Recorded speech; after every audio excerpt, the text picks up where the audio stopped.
In this podcast video, we will explore the 3 phases of a yoga pose. These 3 insights, when practiced consistently, will set you up for a strong and powerful yoga practice for years to come.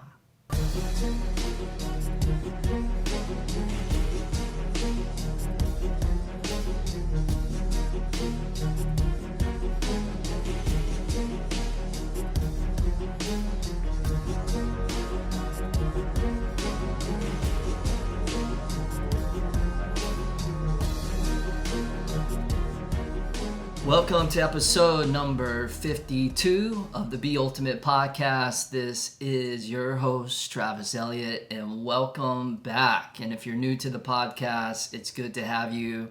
We've been doing this now for almost a year, just celebrated our 1-year anniversary, and just honored to get to share material, topics, conversations, stories, and inspiration that really supports you to live the ultimate life.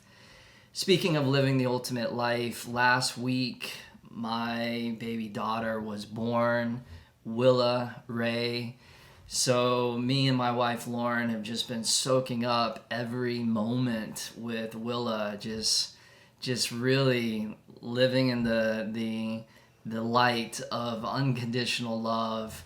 Night times have been a little precarious. We're trying to find our rhythm. We're trying to find a system that works for her. But as you parents out there probably know, these newborns have to feed quite often. So every couple of hours, mainly my wife Lauren is getting up to feed her, but it's so worth it. And I've been taking off from teaching live public classes the whole entire month of February just to really get to be with Lauren and to be with Willa and my other kids, Bodie and Lantana. So Willa's doing great, Lauren's doing great, and we are just so ecstatic. So this week's podcast is about how do you maximize your time in a yoga pose. At the same time, how do you increase the quality of your yoga practice? You know, I've been teaching now for well over 15 years, and I've taught thousands of students all around the world in many different contexts, festivals, retreats, public classes. I mean, I taught for 7 days a week for 10 years. So I've seen a lot of people, and I've seen people that have really flourished within their yoga practice. And at the same time, I've seen people really struggle. And for the yoga teachers that are out there listening, you know that when you're in the seat of the teacher, you can really see a lot with your students. And a lot of what we see within our students on the yoga mat is probably applicable to their habits and the things that they tend to repeat within other areas of their life. So I want to take what I've seen from these last 15 years, and I want to give you a formula that hopefully will help you deepen your yoga practice. And as you move through yoga poses, you can have this kind of in the back of your head. And in the beginning, it'll be something that you'll have to think about. But eventually, like myself, this will become something that you just automatically do because it's in your subconscious. Now, these 3 phases of a yoga pose, these 3 insights are pretty common sense. But as we know, common sense isn't always common practice. So I want to really unpack these and explore this. And by the way, these 3 phases of a yoga pose, they can really be used in all the different styles of yoga, whether that's power yoga, vinyasa yoga, even yin yoga, restorative yoga, hatha yoga. These are applicable to all styles of yoga, and on some level, it's also applicable to really all forms of movement, whether that's running or sports or whatever it is. Now, by practicing these, you will greatly enhance your practice. So let's jump into the 3 phases of a yoga pose. Number 1, find the alignment. You see, you have to start when you're in a yoga posture with your physical body. You have to really get the scaffolding of the pose in a position that supports strength, stability, and creates a nice, strong foundation. We want the foundation of the yoga pose, just like the foundation of a skyscraper, to be strong so that everything that's built upon that foundation, including these other two phases that we're going to get into after step one, you're really set up for success. So think about this, finding the alignment as the base of a big, huge golden statue. You see, safety comes first. We hear that in the workplace. You might hear that on a film set when they're doing stunts or they're going to blow up a building or whatever it is. It's always about safety, because if you're not safe, then obviously you're going to potentially get hurt. And if you get a serious injury, that could knock you out of your yoga game for weeks or months, or some people for many years. And that's not a pretty picture. So we want to make sure that that alignment is really dialed in and that we have good integrity within the body. Now, integrity in yoga means that a joint, which is kind of like the link of a chain, that joint is balanced and even on all sides.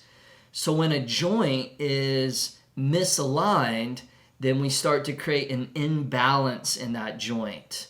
So now we start to lose the strength, we start to lose the stability, and then we risk something called impingement. Impingement might be where bone is grinding into a bone, or you may even be grinding into a nerve, and then you get like a sharp pain.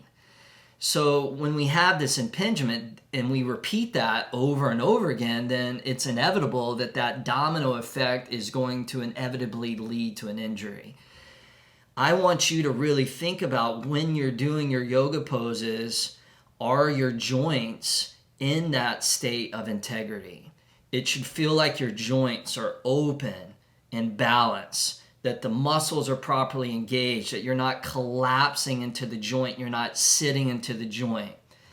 In addition to mitigating unnecessary injury and pain, in yoga we have two types of pain. There's a good type of pain, which is exposing tension in the body or exposing a weakness in a particular muscle group that maybe is atrophied.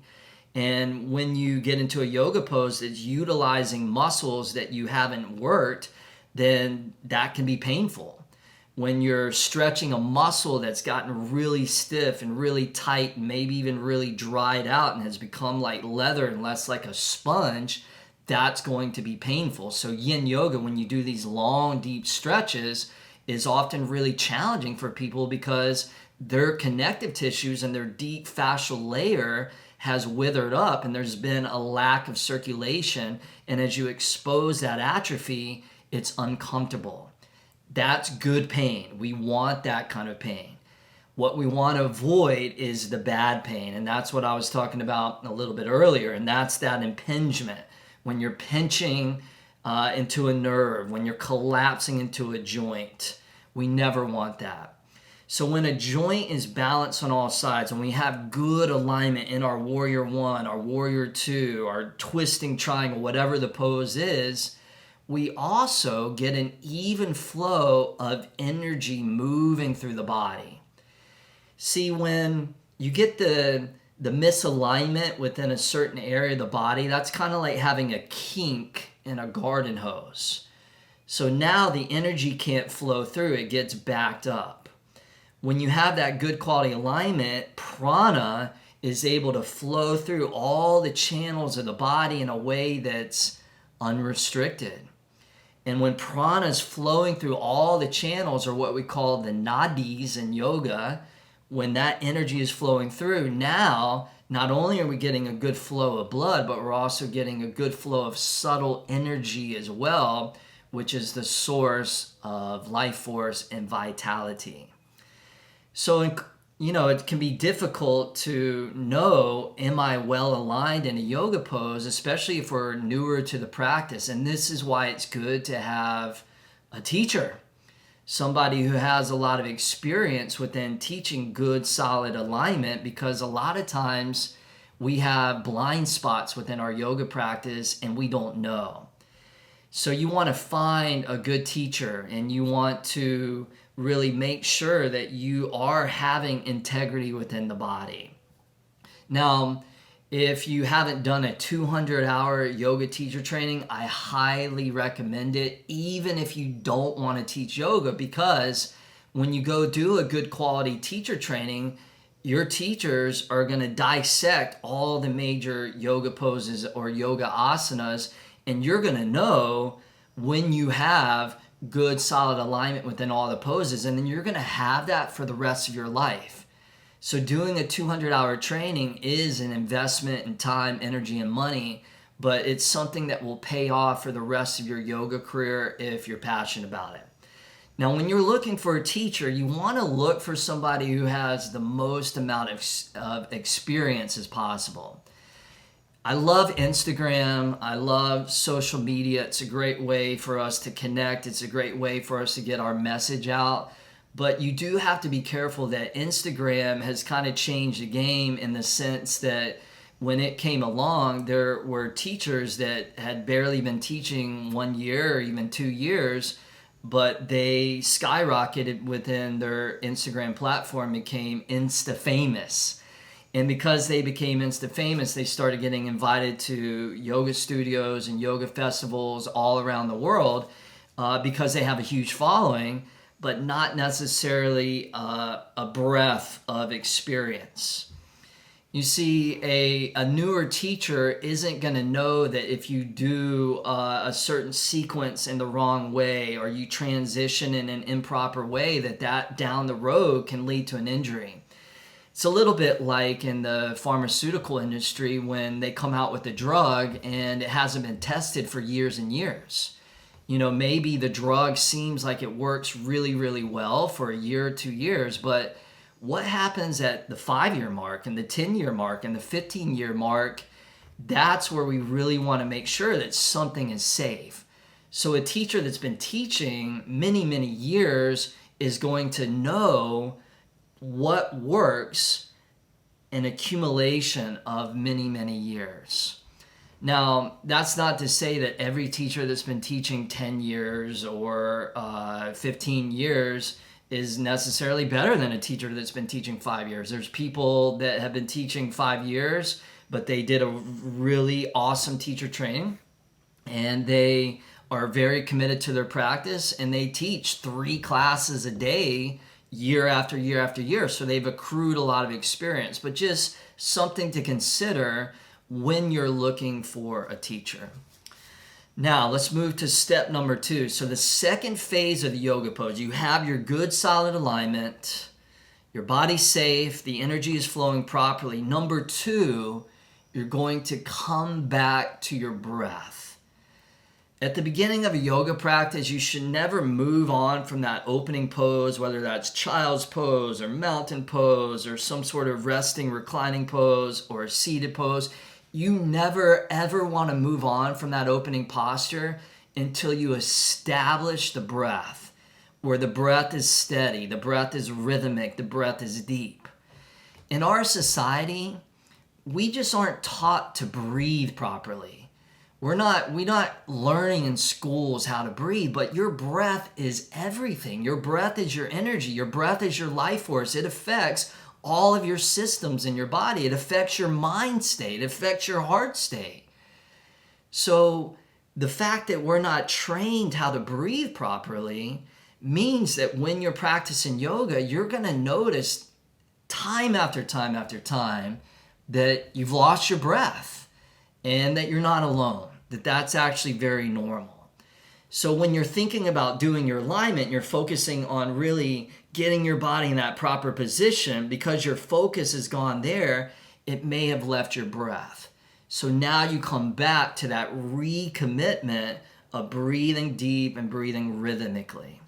And this deep breathing is going to keep you calm. It's going to keep you centered. It's going to keep you in a state of serenity, even when you're moving through poses of adversity. And every good yoga practice should be challenging because the challenges are how we grow. This again applies to restorative yoga. It can be challenging to be in a restorative yoga pose for 10 minutes, 15 minutes. It can be a mental challenge. This could be challenging in Yin Yoga. You are in splits and you've been there for 4.5 minutes and you are feeling it in your body. That is a moment of adversity.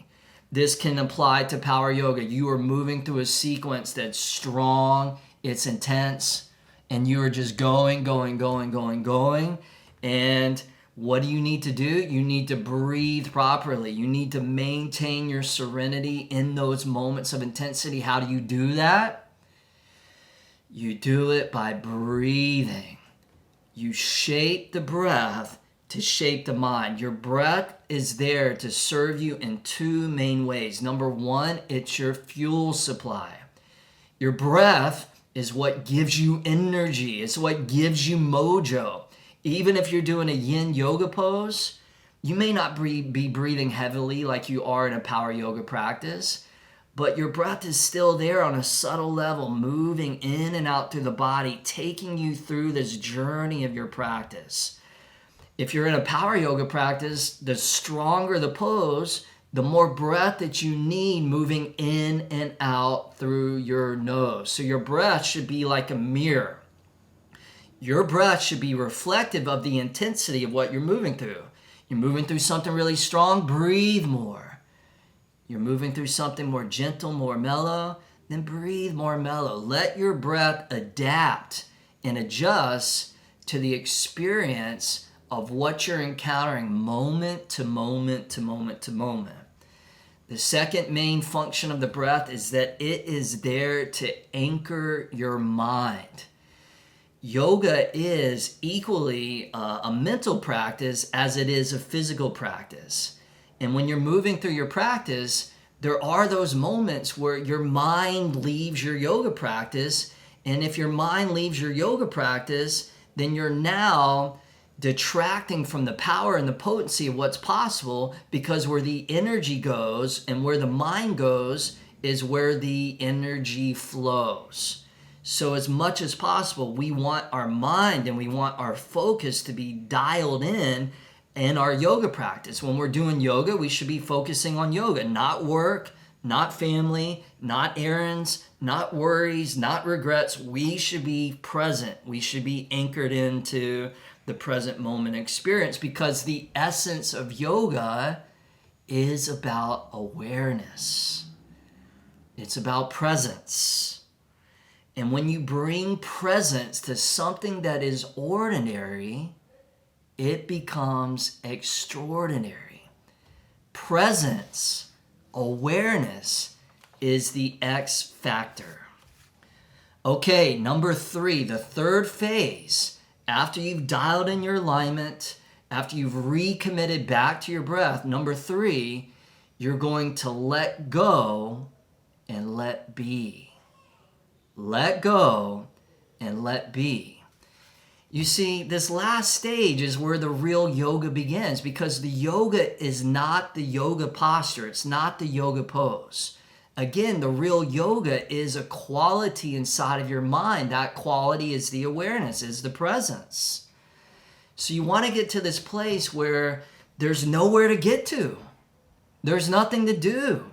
There's nothing to adjust. There's nothing to correct. But to just let go and let be, to shift from doing into being, from striving into arriving and allowing. You want to be the witness of sensation that arises within the terrain of the body. You want to be the one that's just watching the sensation that appears and disappears. Thoughts that arise like waves and then subside away. You see, a lot of people in their yoga practice, they might be really good with step 1, with finding the alignment. But the problem is they spend the whole entire yoga pose perfecting every little thing and getting myopic. And then they never arrive into that place where they are just being. And it's never good enough. So this is the shadow side of perfectionism.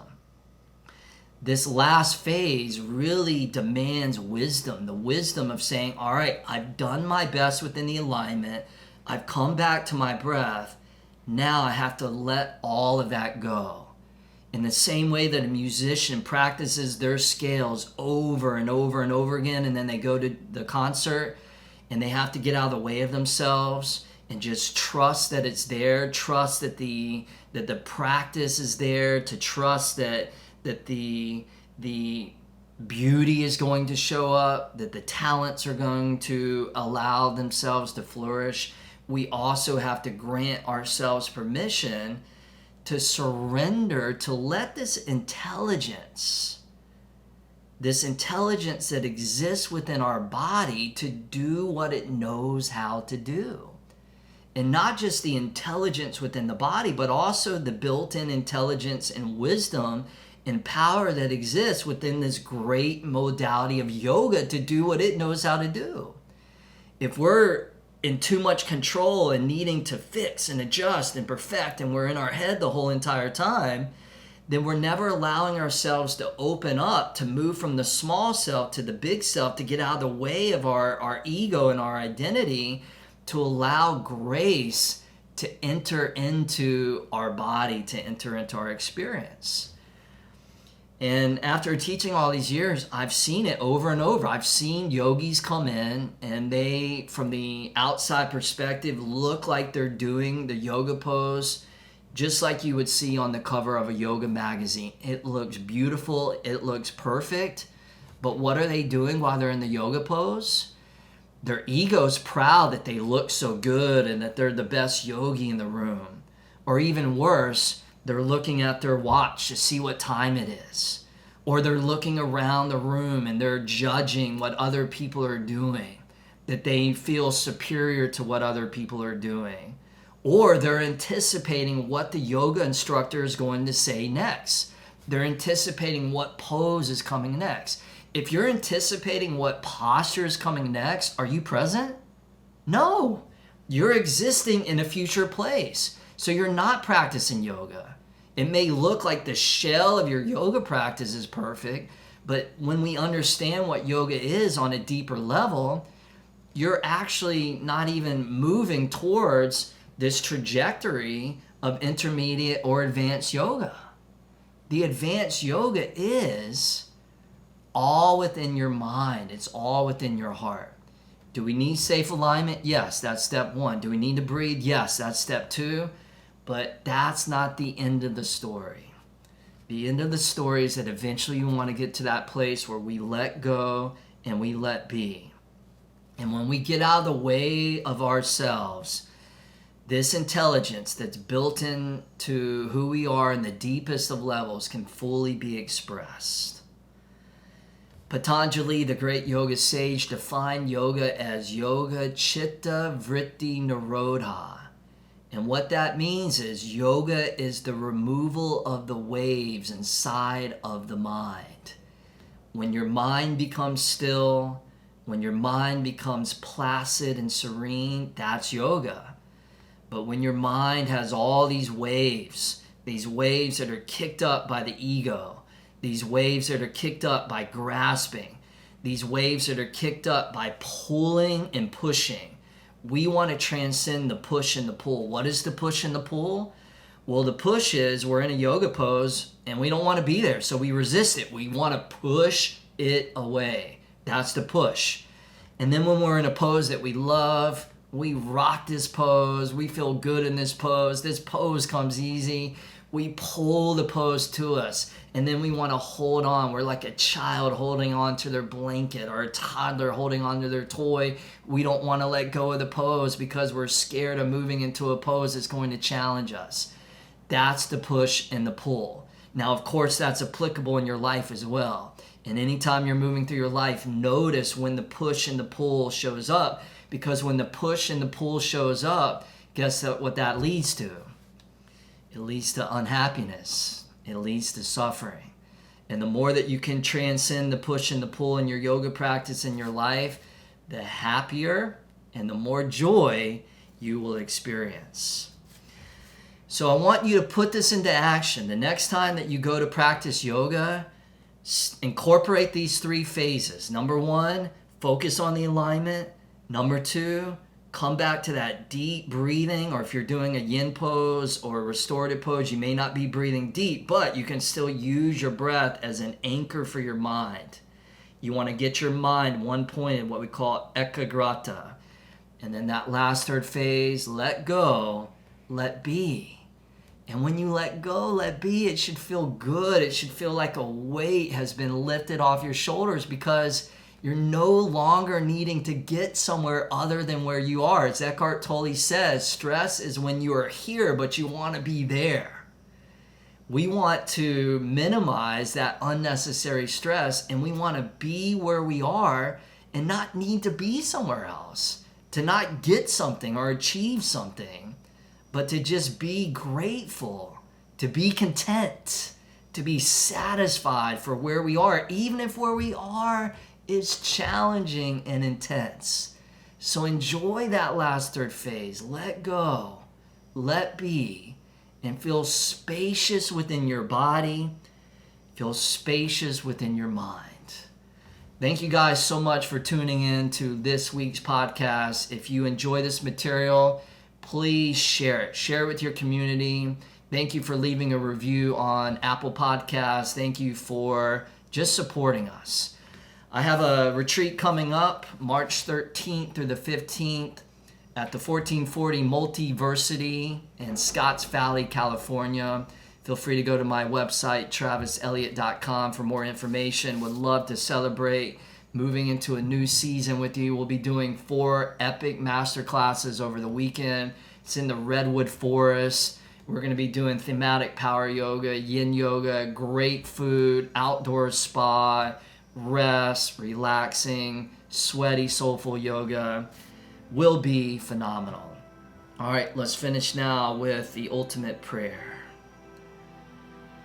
May we bring strength where there is weakness. May we bring courage where there is fear. May we bring light where there is darkness. And may we bring compassion where there is suffering. May we be ultimate.